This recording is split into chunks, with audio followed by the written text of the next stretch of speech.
Tangan sering tremor tanda Parkinson.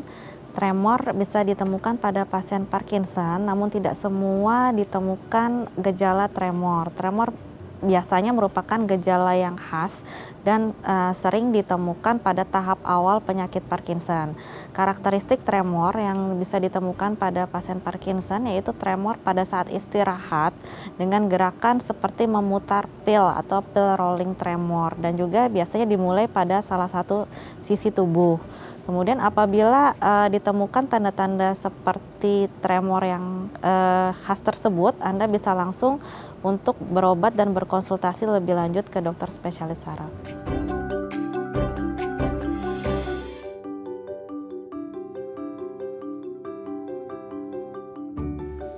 Halo pemirsa, apa kabar Anda hari ini? Senang sekali saya Raden Matias dapat kembali menemani Anda dalam sebuah program talkshow inspiratif. Ini dia Bincang Sehati. Ini pemirsa, ini saya cerita aja ya, pengalaman pribadi.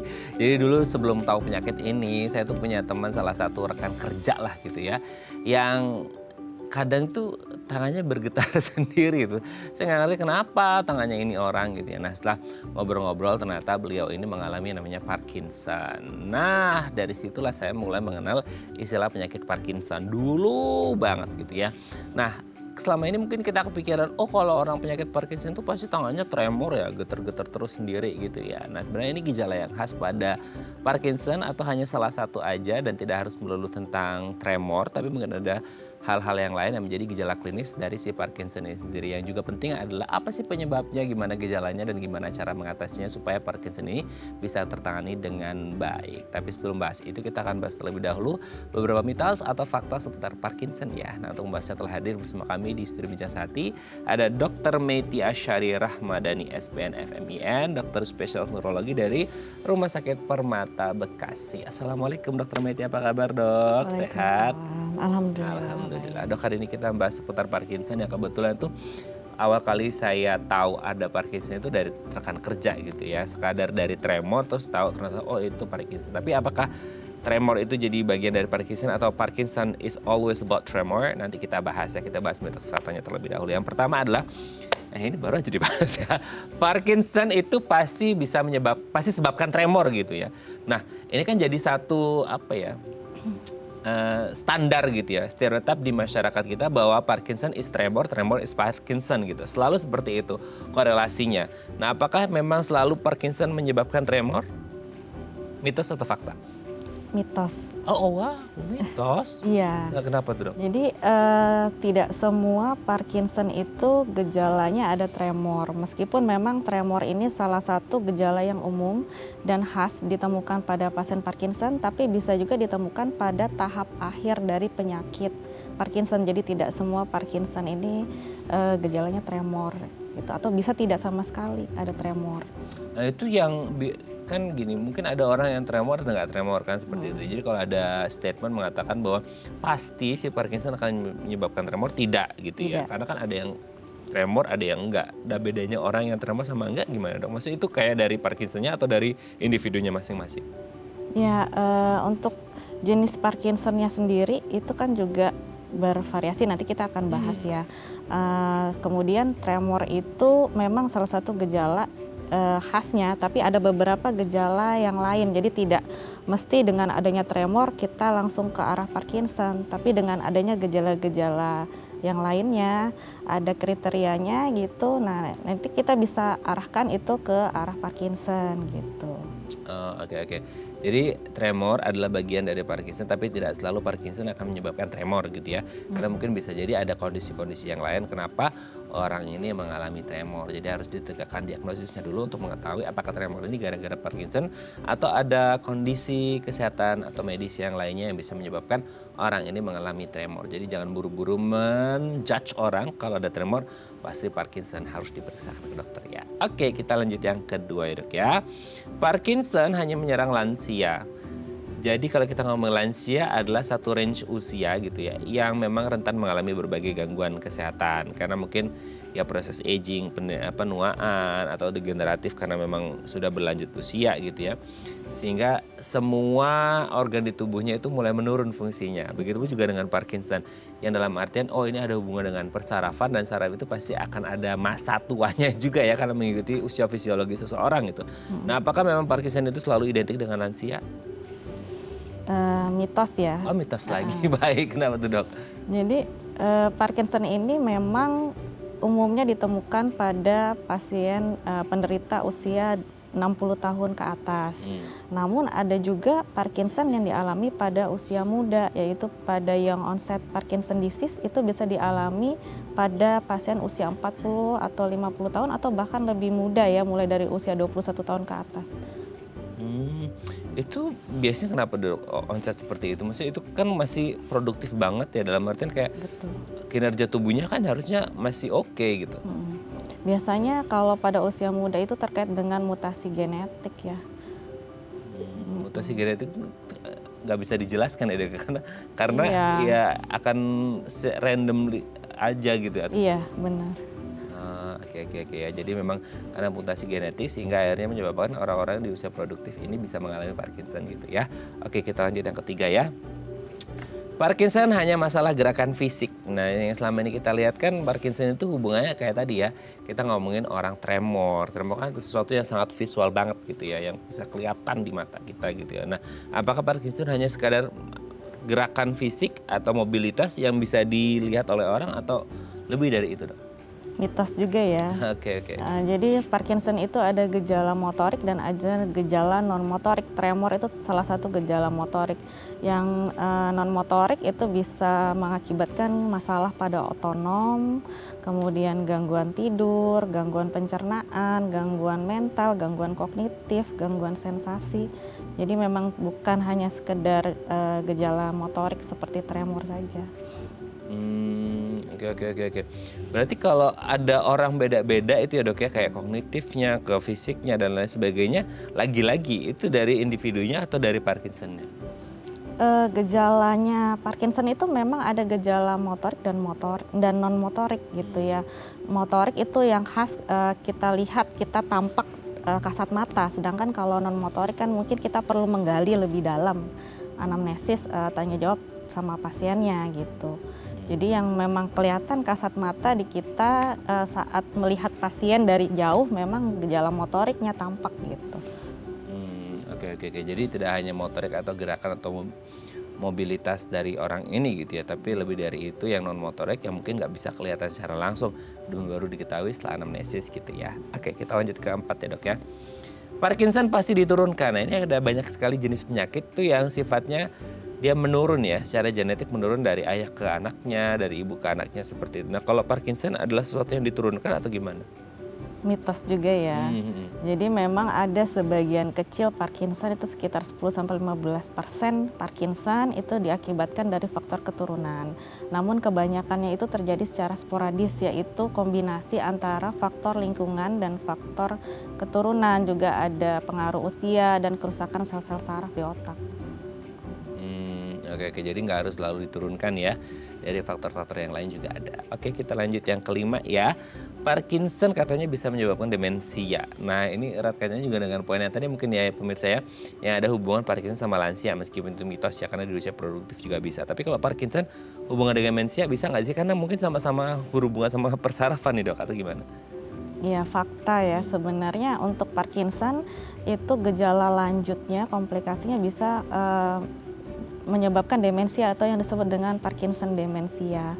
Biasanya itu pada tahap lanjut penyakit sekitar 10 tahun setelah terjadinya gejala motorik itu bisa berkembang menjadi demensia.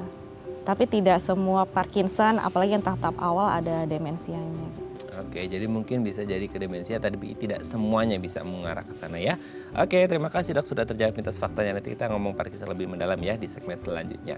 Oke pemirsa, kami akan kembali saat lagi tetap bersama kami di Bincang Saat.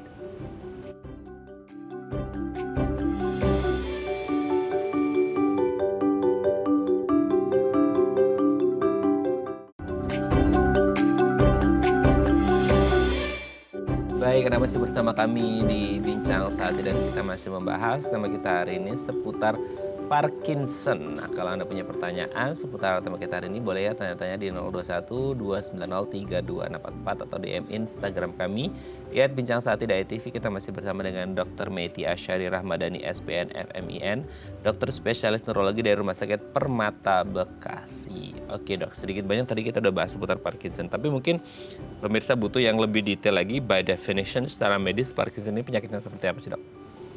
Parkinson itu merupakan gangguan fungsi otak yang diakibatkan oleh kerusakan atau proses degeneratif ya, proses penuaan terhadap bagian otak yang disebut ganglia basal. Nah, ini karakteristiknya tadi salah satunya tremor, gemeter ya pada salah satu sisi terutama saat istirahat. Kemudian rigiditas atau kekakuan pada otot dan sendi, adanya kelambatan gerakan atau bradykinesia dan instabilitas postural yaitu ketidakmampuan mempertahankan keseimbangan saat diam ataupun bergerak gitu. Berarti ini tuh masalah utamanya di persarafan orang tersebut atau gimana sih dok? Iya, terutama pada bagian otak yang disebut ganglia basalis di bagian substansia nigranya di pars compacta. Di situ mengalami gangguan. Nah, oke, sebelum kita membahas lebih mendalam Parkinson ini sendiri, boleh dijelasin nggak sih dok? Mungkin orang pemirsa juga perlu tahu kayak fungsi saraf yang di otak itu yang akhirnya terjadi gangguan, akhirnya mengalami Parkinson ini sejatinya atau secara alaminya fungsinya seperti apa? Jadi si substansia nigra pars compacta ini dia merupakan neuron dopaminergic atau dia memproduksi senyawa neurotransmitter yang namanya dopamin ya. Dopamin ini apabila kekurangan ya menimbulkan gejala Parkinson ya, gangguan gerak tadi terutama. Jadi gangguan gejala motorik itu terutama akibat kadar dopamin di otak itu berkurang secara signifikan akibat kerusakan dari si sel-sel saraf di ganglia basal tadi. Biasanya kerusakan itu paling banyak terjadi karena apa dok? Sehingga akhirnya menyebabkan gangguan itu. Jadi Parkinson itu kan yang paling banyak ya penyakit Parkinson. Penyebabnya utamanya memang belum diketahui ya, tadi memang kombinasi antara faktor lingkungan dan gaya hidup kebiasaan. Nah, ini terjadinya akibat faktor-faktor misalnya kalau dari lingkungan itu paparan terhadap pestisida, herbisida, racun gitu ya. Kemudian lingkungan pedesaan di mana di situ terdapat banyak lahan pertanian terbuka ya, resiko paparan.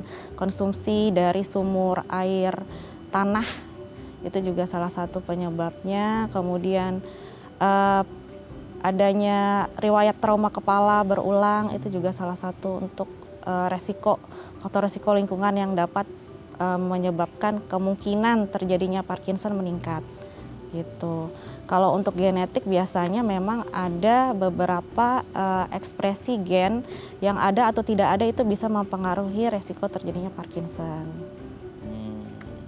Kalau kayak pestisida dok itu kan kalau kita makan kayak sayuran atau hasil pertanian kan orang mungkin nggak ngerti ya, maksudnya itu ditanamnya dengan pestisida atau enggak, maksudnya mereka tahunya kan udah di pasar atau udah sampai rumah gitu ya. Iya, betul. Nah itu tuh yang dimaksud dengan pemakaian pestisida itu dalam pemakaian yang jangka panjang atau jangka pendek mungkin bisa, tapi secara membersihkannya atau mengolahnya juga berpengaruh gitu. Iya betul, berpengaruh. Jadi kadar banyaknya pestisida dan lamanya kontak kita terhadap pestisida itu juga tetap ada pengaruhnya gitu. Itu berlaku hanya untuk yang maksudnya yang konsumsi si hasil produknya, atau bisa jadi kayak petani yang juga mereka terpapar dengan si pestisidanya? Terutama ya petani ya, kan memang jangka panjang dan terus menerus gitu penggunaannya. Baik-baik ya, jadi harus berhati-hati ya. Ya untuk pekerjaan yang petani. agriculture gitu ya. Iya, yang di bidang pertanian, agriculture juga harus berhati-hati, apalagi kalau ada penggunaan seperti itu. Ya sebenarnya sih harusnya sih nggak usah pakai itu ya, biar sehat ya, baik petani maupun konsumennya gitu yang mengonsumsi itu. Tapi kayak gini dok, kan Indonesia terkenal dengan orang-orang yang suka lalapan ya mungkin ya Iya. gitu, yang dimakannya mentah tuh dan kita nggak ngerti. Kalau dimasak sih mungkin ada ya berkurang risikonya, tapi nggak ngerti sih itu.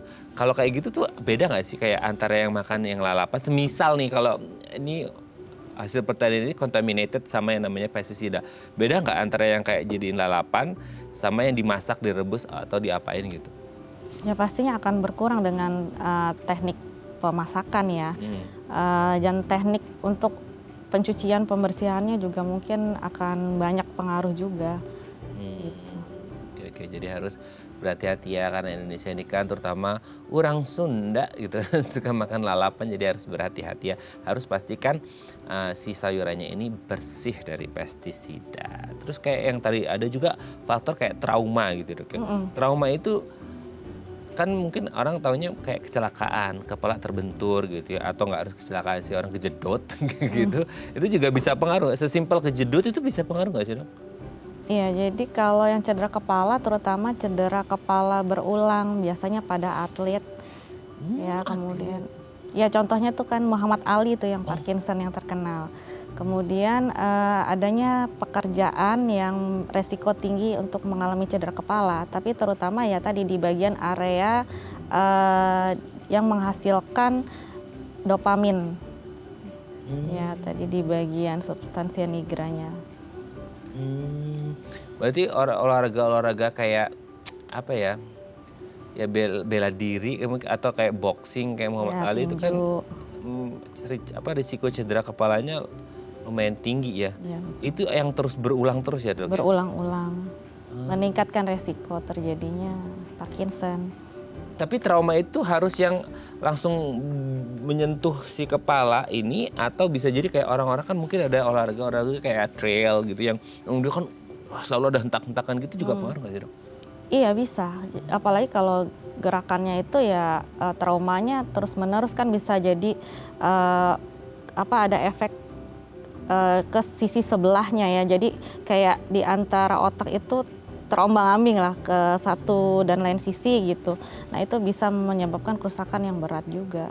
Nggak cuma di substansia nigranya aja, tapi di segala penjuru otak ya. Oh, tapi kalau untuk kayak yang sekali aja karena dia trauma kecelakaan sehingga kepalanya kebentur kayak di aspal atau bodi mobil itu gimana Dok? Meskipun cuma sekali aja gitu. Itu ada risiko juga nggak sih? Resiko pasti tetap ada, cuman biasanya sih kalau cuman sekali kita kan bisa lihat tuh posisinya biasanya pada satu sisi atau sisi kontralateral, sisi sebelahnya gitu. Oke. Jadi memang harus berhati-hati ya kalau Anda berkendara ataupun Anda punya hobi sport. Ya kalau bisa pakai ini head cover ya, pelindung kepala gitu ya supaya tidak mengalami hal-hal demikian. Karena nih mungkin niatnya ingin sehat dengan berolahraga, FOMO-nya sih bagus ya olahraga tapi jangan sampai salah langkah gitu ya sehingga terjadi cedera ataupun trauma itu sendiri. Nah, selama apa sih proses dari si Parkinson ini bisa terjadi? Mungkin kayak tadi ya yang konsumsi pestisida, orang yang trauma, atau kalau genetik sih agak susah ya karena dia terjadi mutasi genetik itu sendiri. Itu per berapa lama setelah adanya mungkin orang ini konsumsi makanan dengan pestisida atau orang trauma, ataukah kayak yang trauma ini bisa akut bisa langsung terjadi, tapi kalau yang pestisida ini bisa kronik banget gitu Dok? Kalau yang itu sih sebenarnya nggak bisa dipastikan ya berapa lama dan juga tergantung berapa besar kontaknya gitu kan, berapa tinggi kandungan racunnya di situ. Nah itu kan berbeda-beda. Untuk gejala Parkinson sendiri kalau sudah tremor itu sebenarnya juga sudah terjadi kerusakan yang cukup banyak di otak yaitu sampai 60% sampai munculnya gejala Parkinson. Jadi sebelum itu justru sudah ada gejala-gejala yang mungkin tidak disadari gitu. Tidak disadari itu gimana dari orang mungkin. Nah mungkin ini ada beberapa penyakit tuh yang gejala klinisnya itu kan nyaru ya atau samar dengan kondisi-kondisi yang lain gitu. Bahkan tadi pun di segmen Mitos Fakta kita sudah membahas juga pemirsa ya bahwa tidak semua tremor itu adalah bagian dari Parkinson dan tidak selalu Parkinson bisa menyebabkan tremor gitu. Nah, hal-hal yang nggak disadari ini kan dalam prosesnya mungkin yang berjalan seiring berjalannya waktu dan takes time juga gitu ya. Itu yang mungkin apa sih Dok yang hal-hal yang mungkin orang ini nggak sadari bahwa dia akan menuju ke Parkinson gitu? Atau sesamar itu gejala klinisnya atau gimana? Iya, betul. Jadi Parkinson itu sebelum timbulnya gejala tremor, bradykinesia tadi, nah itu 10 tahun atau 6 tahun sebelumnya tuh sebenarnya sudah mulai ada gejala-gejala yang samar gitu. Misalnya hilangnya penciuman. Ya, jadi saat mencium membaui sesuatu itu tidak atau kurang gitu ya. Nah, salah satunya itu. Kemudian konstipasi, gangguan tidur REM. Gangguan tidur REM itu jadi saat tidur REM seharusnya kan kita mengalami lumpuh ototnya, jadi tidak bergerak. Tapi saat ada gangguan tidur REM itu pasien dapat mengikuti apa yang terjadi dalam mimpi. Misalnya tadi ada gerakan di mimpi, nonjok orang ikut gerak nonjok. Nendang ya, ikut nendang gitu, jadi tidak terjadi kelumpuhan, disebutnya gangguan tidur REM. Kemudian adanya gejala ansietas, kemudian depresi, itu bisa jadi salah satu tanda awal dari Parkinson yang tidak disadari. Jadi bisa berbeda-beda gitu ya. Itu tuh kayak sering kejadian gitu nggak sih dok? Maksudnya kayak orang yang tidur gitu ya, itu sering atau kayak ya frequently atau ya nggak tahu kayak random aja munculnya gitu? Frekuen. Oke. Jadi memang akan terus muncul seperti itu Iya. ya. Oke dok, nanti kita lanjut lagi ya di segmen selanjutnya ya. Oke pemirsa, kami akan kembali saat lagi tetap bersama kami di Bincang Sehati.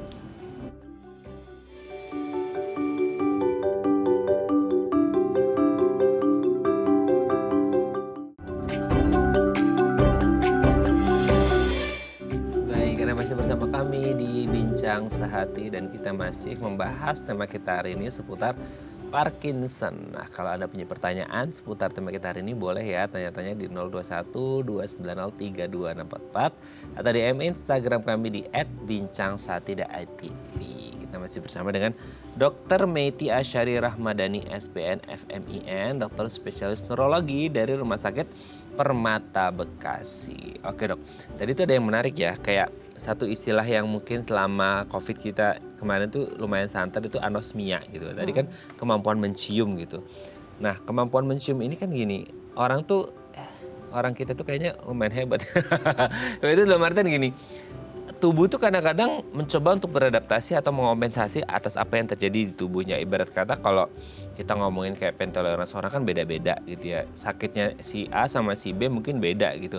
Begitu pula dengan kemampuan menghidunya gitu, menciumnya gitu. Aroma itu kan mungkin dari satu pemirsa ke pemirsa yang lain juga agak beda gitu ya. Masalahnya adalah ketika itu terjadi secara kronik bertahunan gitu ya. Orang nggak ngeh bahwa oh ternyata sih kemampuan menghidunya itu agak berkurang seiring berjalannya waktu dan itu sebenarnya tanda menuju ke Parkinson. Iya. Betul seperti itu nggak sih? Betul. Oke. Jadi betul ya seperti Betul, itu ya. iya. Oke. Jadi memang perlu proses yang lama gitu ya untuk kemampuan menghidunya menurun gitu ya.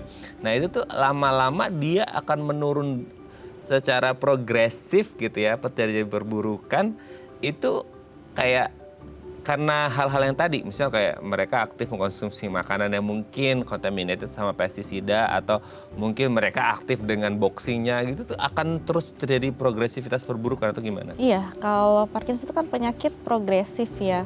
Jadi semakin bertambah waktu semakin perburukan, seperti itu. Baik ya, terjadi perburukan ya ketika terpapar terus dengan faktor risiko yang ada gitu ya, sehingga akhirnya terjadi perburukan tuh dari gejala klinisnya gitu. Nah akhirnya orang dengan perburukan itu kan oke lah mereka mencoba beradaptasi atau kompensasi gitu ya dok ya. Sampai di titik mana sih dok orang ini bisa ngerti bahwa oh ini tuh sebenarnya Parkinson gitu?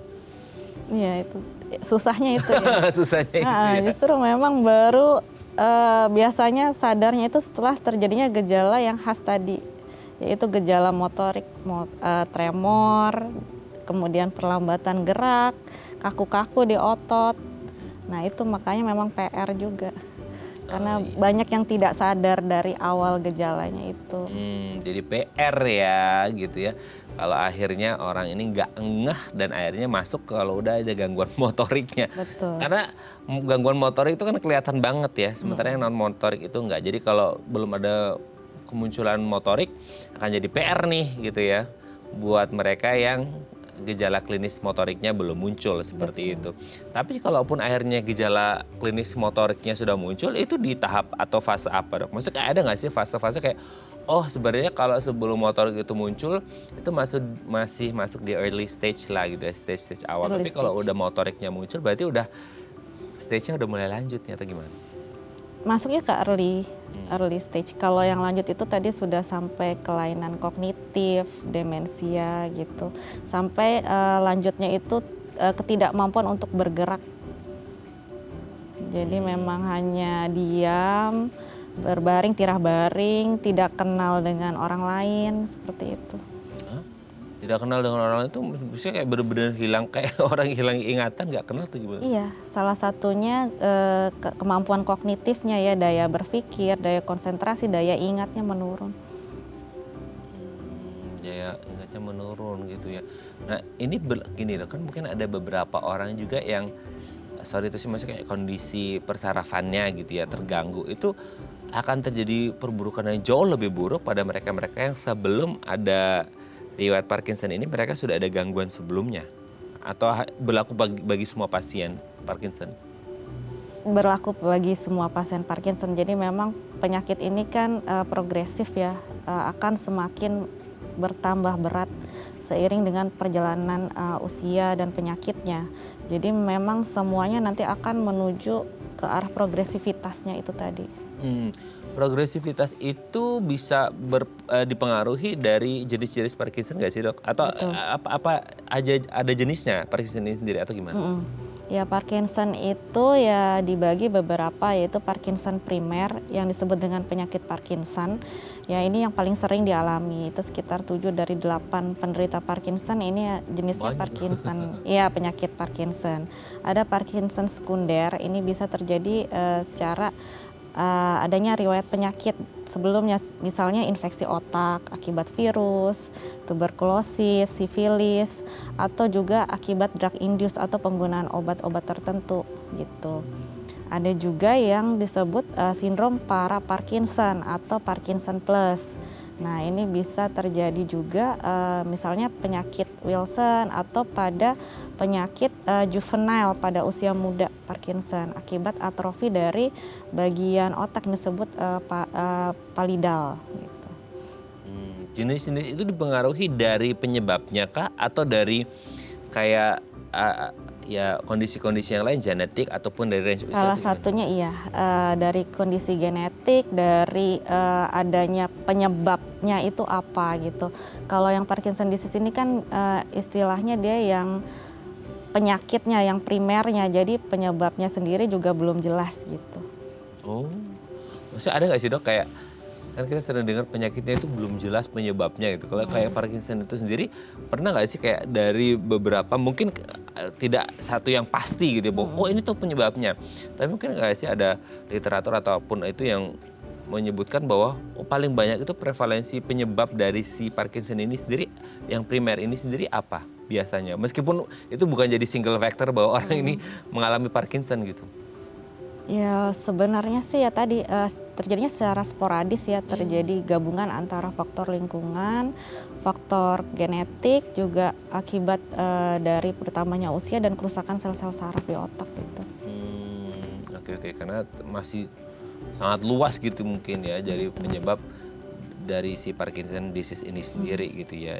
Karena jadi agak kurang jelas untuk menyebutkan apa yang akhirnya menyebabkan orang ini mengalami Parkinson. Tapi yang menarik juga sebenarnya, ini juga sebenarnya agak susah dijawab ya kalau kita ngomongin secara genetik ya. Karena kan mungkin genetik seseorang itu mungkin berbeda-beda gitu. Tapi genetik itu sendiri pasti akan diturunkan dari silsilah keluarga nggak sih, Dok? Atau bisa jadi kayak di keluarganya itu benar-benar nggak ada riwayat Parkinson sama sekali, tapi karena mutate tadi itu ya, terus kayak muncul aja di nggak tahu di circle keberapa gitu atau gimana? Kalau jadi kan kalau dari faktor keturunan itu bisa jadi dari gen yang dominan atau resesif gitu ya.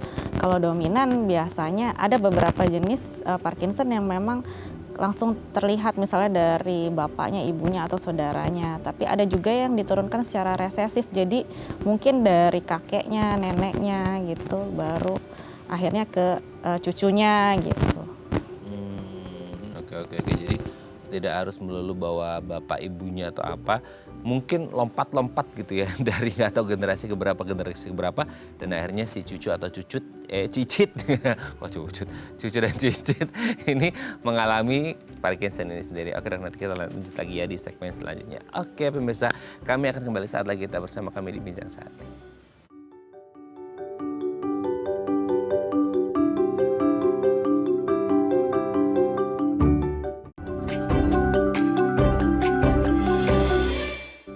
Baik, Anda masih bersama kami di Bincang Sehati dan kita masih membahas tema kita hari ini seputar Parkinson. Kalau Anda punya pertanyaan seputar tema kita hari ini, monggo ya boleh tanya-tanya langsung di 021 290 3244 atau DM Instagram kami di @bincang-sati.tv. Kita masih bersama dengan Dr. Meiti Asyari Rahmadani SPN FMIN, dokter spesialis neurologi dari Rumah Sakit Permata Bekasi. Oke, dok, kita lanjut lagi. Nah, kalau kita ngomongin kayak si Parkinson ini sendiri kan ya, apalagi kalau yang menimbulkan gejala klinis yang motorik gitu ya, kan udah kelihatan banget sama orang gitu ya. Gini kan kadang-kadang orang itu mental orang beda-beda ya dok ya. Tapi ini juga ngomongin kayak ke kognitif dan lain sebagainya kan otomatis sudah ada gitu. Itu bisa nggak sih sedikit banyak dia pengaruh ke psikisnya orang tersebut? Karena gini kan, ini kebetulan saya cerita pengalaman pribadi teman saya yang tadi sempat saya mention gitu. Orang ini tuh jadi kayak agak kayak nggak tahu apa ya istilah sekarang tuh kayak ansos gitu dok. Kayak antisosial, kayak agak menjauh. Itu gara-gara ketidakpercaya dirian dia yang dipengaruhi dari si Parkinson atau emang secara psikologis si Parkinson ini akan berpengaruh atau gimana? Iya, pastinya dari gejala-gejalanya dia akan mempengaruhi juga ke sosialnya ya, kan pasti ngerasa nggak pede, ada yang berbeda dari dirinya dengan adanya tremor, kaku ya. Tapi memang dari Parkinsonnya sendiri bisa menimbulkan keluhan non motorik tadi berupa masalah mental dan kognitif ya. Salah satunya itu tadi ansietas, rasa cemas, kemudian adanya gangguan suasana hati juga. Bisa berupa adanya tadi paranoid gitu, halusinasi, delusi, ya sampai ke demensia yang berat. Itu sifatnya tuh yang terjadi pada pasien Parkinson itu dia menetapkah hal-hal itu atau bisa jadi kayak hilang timbul sesuai dengan mungkin ada pemicunya? Kayak delusi, halusinasi, paranoid itu maksudnya kayak akan terjadi terus-menerus stay di tempatnya dia atau kayak ya karena ada satu pemicu tertentu, misal mereka harus menghadapi satu lingkungan sosial yang bagaimana sehingga itu tercetus atau gimana? Sebenarnya itu merupakan salah satu bagian dari penyakit Parkinson itu sendiri ya. Tapi bisa juga dengan adanya tadi faktor yang pencetus dari luar makin memberatkan kondisinya gitu. Kalau kayak yang tremor tuh dok ya, kan kebetulan teman saya juga itu waktu itu tremor gitu.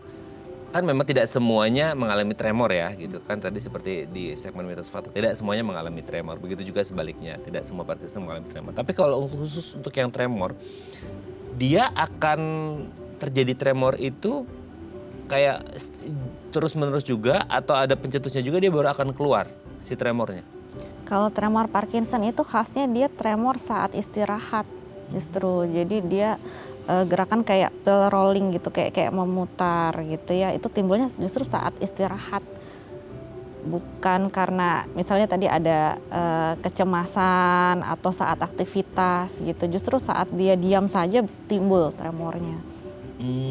Maksudnya kalau kayak orang umum kayak kita kan kita yang mengontrol gitu ya, kayak ini gini atau ini gini atau gini. Nah kalau untuk orang yang Parkinson itu dia kayak uncontrolled atau gimana? Iya, dia tidak disadari dan tidak terkendali. Gerakannya involunter jadinya. Bisa nggak dok? Maksudnya kayak ketika itu terjadi terus otaknya perintah diam gitu, nggak bisa? Mungkin bisa berkurang ya. Jadi kayak coba di stop gitu agak berkurang gitu. Tapi kalau memang sudah berat sekali ya nggak bisa, dia tidak terkendali. Jadi kayak sekuat apapun si otak untuk bilang atau mengendalikan, ayo diem dia nggak bisa diem ya, karena memang kalau udah berat banget dia akan bergerak sendiri gitu. Betul. Udah serem ya dok ya. Oke dok, sebelum kita lanjut ini ada DM Instagram, saya bacakan ya. Ini dari Ibu Sarah. Dok, kakek saya usianya 75. Wah tua sekali ya, semoga panjang umur terus ya. Dan saat ini tuh gerakan tubuhnya nggak normal. Nggak normalnya gimana nih ya? Terkadang juga dapat kambuh lebih parah dan nggak terkontrol. Apa ini bisa jadi tanda Parkinson atau gangguan saraf lainnya ya dok ya? Gerakan tubuhnya nggak normal nih dok. Terkadang juga kambuh lebih parah dan nggak terkontrol. Mungkin gerakan-gerakan di luar mobilitas yang biasanya mungkin ya dok ya. Ini mungkin gerakan tubuhnya nggak normal. Mungkin ya tadi mungkin ada tremor itu. Karena ini kan sifatnya berarti visual ya. Maksudnya si Mbak Sarah ini bisa tahu gitu. Karena kan kalau yang kognitif kan nggak kelihatan gitu ya. Betul. Kalau yang ini kan harusnya sih motorik ya. Maksudnya Mbak Motorik. Sarah ini mungkin motorik. Nah motorik itu pasti selalu Parkinson atau ada kondisi persarafan lainnya yang juga akhirnya menimbulkan si tremor ataupun gerakan motorik ini atau gimana? Iya, kalau untuk gerakan yang tidak terkontrol itu kan banyak ya. Kemudian di bagian tubuh yang mana, seperti apa gerakannya gitu ya. Kalau memang ternyata memang gerakannya tremor itu apakah ada gejala yang lainnya? Ada beberapa gejala yang menyerupai Parkinson, tapi memang ternyata diagnosisnya berbeda gitu ya. Beberapa diagnosis banding itu misalnya pada penyakit demensia Lewy body itu juga kan ada gejala demensianya, ada gejala motoriknya, tapi memang gejalanya itu timbulnya hampir sama berbarengan. Kalau pada Parkinson kan gejala kognitif itu timbulnya belakangan ya jauh setelah stadium lanjut. Tapi pada demensia Lewy body itu terjadi gangguan kognitif dan juga gangguan gerak yang hampir bersamaan atau bedanya nggak sampai 1 tahun gitu timbul gitu ya. Tetap harus ke dokter untuk memastikan perjalanan penyakitnya seperti apa. Karena kalau keluhan kognitif tadi kan memang sulit diketahui oleh pasien atau keluarganya. Tapi kalau dari faktor usia kayak tadi itu kakeknya usia 75, tetap belum bisa diketahui juga maksudnya ini lebih ke Parkinson atau ke kondisi yang lainnya dok? Iya, tetap harus dibawa ke dokter, dipastikan gejalanya apa. Tapi memang untuk Parkinson sendiri dia terjadi 1% pada populasi usia 60 tahun ke atas dan semakin bertambah prevalensinya seiring dengan bertambahnya usia gitu ya. Memang kemungkinan Parkinsonnya tinggi dan ini kan sering juga dialami oleh pasien usia tua. Oke, ini tuh yang menarik sebenarnya dari kan kita nggak ngerti ya maksudnya kondisi kakeknya Mbak Sarah ini gimana dalam artian kayak ada anomali di gerakan tubuhnya kan seperti itu. Nah anomali gerakan ini kan yang mungkin kita nggak tahu seperti apa. Tapi kalau khusus untuk kayak Parkinson itu dia pergerakannya kayak mungkin yang paling terlihat itu kan tremor ya dok ya. Itu hanya terjadi di tangan saja kah atau bisa di anggota tubuh yang lain? Bisa di kaki, bisa di lidah. Oh lidah? Bisa. Jadi saat dijulurkan lidah ada tremornya kelihatan gitu. Dan artinya kayak kalau di lidah kan fungsinya untuk kayak mengunyah makan itu ada gangguan nggak kalau akhirnya mereka keluhan Parkinsonnya di lidah gitu? Bisa, salah satu gejala Parkinson itu kan disfagia ya, gangguan menelan juga. Kemudian air liur berlebih karena gangguan fungsi otonom, keringat berlebih. Jadi gejala non motorik ini biasanya nanti akan ketahuan saat kontrol ke dokter, saat pemeriksaan, saat tanya jawab gitu. Lebih nampak. Mungkin sama pasien atau sama keluarganya tidak terlalu nampak. Itu tuh kayak hanya akan terjadi di satu titik aja, misal di tangan aja, di kaki aja, atau di lidah aja, atau nauzubillah min zaliknya ya, itu bisa terjadi di lebih dari satu titik. Bisa terjadi di lebih dari satu titik. Itu biasanya kenapa dok? Kan ada yang cuma satu titik di tangan aja, tapi ada yang lebih dari itu. Yang pada awal biasanya memang terjadi pada satu. Tapi seiring dengan perjalannya penyakit ini semakin progresif ya bisa terkena di semuanya, di dua bagian tubuh, di lidah semuanya bisa kena. Berarti ini terjadi progresivitas perurukan dari yang cuma satu titik bisa jadi lebih dari satu titik gitu ya, karena mungkin belum ada penanganan atau pemeriksaan lebih lanjut. Nah, memang harus diketahui nih ya, kalau untuk udah mulai ada satu titik yang ada anomali mobilitas seperti Mbak Sarah tadi, harus segera periksakan ya. Oke, terima kasih Mbak Sarah sudah menghubungi kami dan semoga kakaknya sehat selalu dan harus segera kontrol ke dokter ya, terutama dokter saraf untuk mengetahui kondisi kakaknya seperti apa. Terima kasih sudah menghubungi kami dan semoga sehat selalu. Oke dok, nanti kita lanjut lagi ya di segmen terakhir. Oke pemirsa, kami akan kembali saat lagi kita bersama kami di Bincang Saat.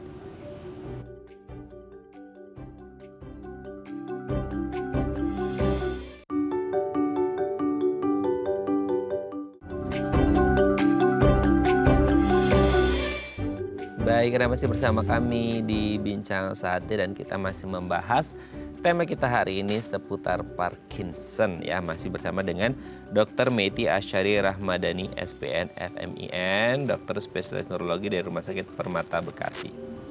Dok, sebelum kita ngomongin pemeriksaan dan pengobatan, kalau akhirnya terjadi perburukan gitu ya dan akhirnya kayak ya menjalar kemana-mana, itu dalam artian kayak saraf itu kan kayak otak terutama. Itu kan apa ya, jadi headquarter atau ya apa ya, pusat perintah, pusat kendali ke seluruh tubuh gitu ya. Kalau terjadi gangguan seperti itu, dia hanya berbatas pada motorik dan non motorik atau bisa jadi dia pengaruh nggak sih ke organ-organ tubuh yang lain sehingga terjadi komplikasi dan akan membahayakan organ yang lain? Untuk Parkinson sendiri ini bisa mempengaruhi beberapa organ yang lain ya. Tadi untuk masalah otonom itu kan bisa ke bagian pencernaan ya. Kemudian gangguan miksi, adanya keringat berlebih, air liur berlebih. Kemudian tadi untuk pencernaan tuh bisa jadi ada mual, muntah, konstipasi, sembelit ya. Untuk penciuman tadi kan ada anosmia.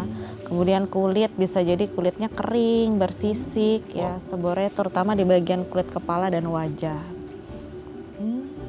Ini akan nyaruh kalau orang ini punya memang masalah di kulit ya, entah eksim dan lain sebagainya ya, psoriasis gitu ya, yang lainnya agak nyaruh, memang tetap harus diperiksakan ya dok ya untuk menegakkan diagnosis bahwa ini adalah benar-benar Parkinson. Nah ngomong pemeriksaan dan penegakan diagnosis, ini kalau akhirnya harus nunggu sampai ada gangguan di motorik kan agak lama ya, maksudnya kayak udah prosesnya udah menuju ke agak lebih gitu. Tapi misal dari awal-awal itu bisa nggak sih dok untuk periksa bahwa ada risiko Parkinson atau enggak di orang ini atau gimana? Bisa sebenarnya, di situ kan ada yang bisa dicek itu dari LCS, dari lumbal fungsi ya. Biasanya itu diperiksakan alfa-sinuklein, adanya protein abnormal. Cuman di Indonesia kayaknya belum sampai ke arah situ ya untuk awal-awalnya penegakannya gitu. Jadi memang kebanyakan di kita itu sudah timbul gejala tremornya, sudah mulai gejala Parkinsonnya itu yang khas, motoriknya baru terdiagnosis Parkinson. Saya biasa nunggu ada keluhan dulu ya. Iya. Tapi sejatinya tuh kalau Parkinson emang harus nunggu ada keluhan dulu atau dari awal kayak nggak perlu nunggu keluhan gitu atau gimana? Ya mungkin tadi kalau memang ternyata gejala awalnya lebih gangguan ke penciuman, anosmia, itu mungkin kan datangnya ke dokter THT gitu ya. Kemudian misalnya ansietas, depresi, datangnya ke psikiatri gitu, nggak langsung ke dokter saraf. Makanya mungkin belum terlalu familiar juga dokter-dokter tersebut ya, bahwa itu merupakan tanda awal dari penyakit Parkinson justru gitu. Tapi mungkin ada nggak sih dok kayak lintas disiplin ilmu ya, maksudnya kayak belajar nih, dokter THT juga belajar bahwa ketika ada anosmia ini bisa jadi Parkinson, psikiatri juga, wah ada ansietas ini bisa jadi ke Parkinson. Itu kayak ada apa kayak apa sih bahasanya, forum group discussion atau apalah namanya gitu, sehingga akhirnya bahwa ini ngerti bahwa ini tuh tidak hanya mungkin ke THT-nya aja gitu, masalah anosmia ini tapi bisa jadi ke kondisi yang lain. Tuh ada nggak sih dok?